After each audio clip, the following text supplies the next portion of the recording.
Another method that is used to multiply binomials is one that's called the FOIL method.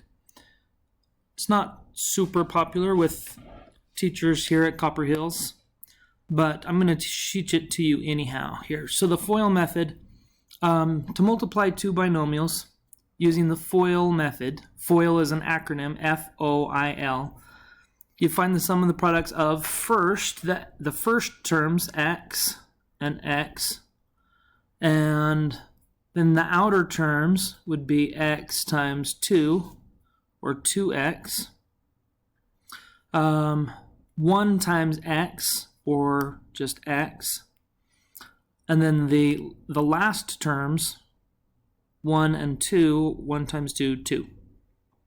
So again, recap. The first terms are the first terms in each of the brackets, x and x, which would be x squared. Excuse me. The outer terms, x and 2, they're on the outside of the whole expression, and so x times 2 is 2x.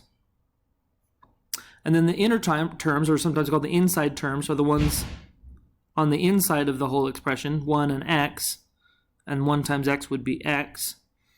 And then the last terms are the last terms in each of the brackets, so 1 times 2 and 1 times 2 would be 2. Then we put those all together, x squared plus 2x plus x, and those that are like terms, in this case 2x and x, 2x plus x is 3x, and so our final expression would be x squared plus 3x plus 2. So in this first example, we need to multiply the binomials using the FOIL method. So the first terms, sometimes we use these little lines to show x times x would be x squared. And then x times minus 6, the outer terms, and that'd be minus 6x.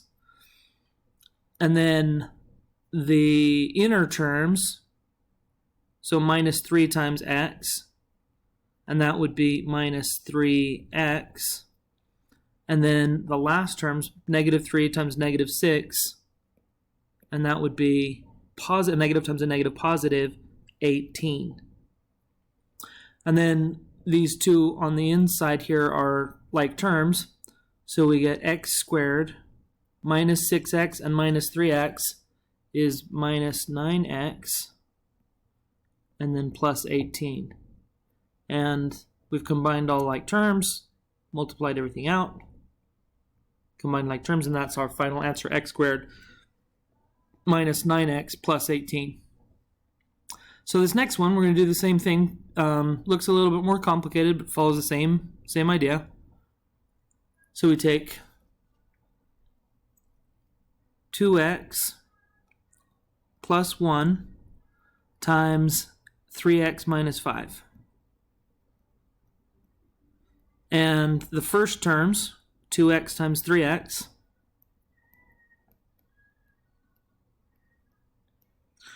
and then the outside terms, 2x times negative 5, and then the inner terms, that's plus 1 times 3x,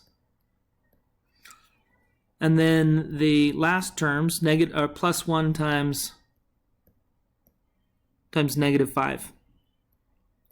Then we multiply these all out. 2x times 3x would be 6x squared. Plus 2x times a negative 5 would be minus 10x. 1 times 3x is just 3x, positive. And plus 1 times negative 5 would be negative 5.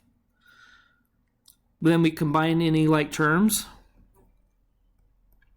And 6x squared doesn't have any like terms. Minus 10x plus 3x.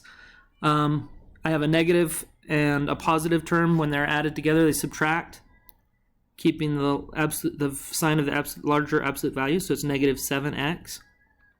And then minus 5. And